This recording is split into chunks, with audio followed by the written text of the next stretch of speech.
साथीहरू यो जङ्गलमा बाघ भालु अनि सर्पहरू धेरै पाउँछन्।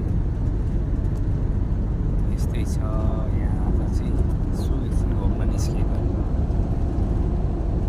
निस्केको अवस्था।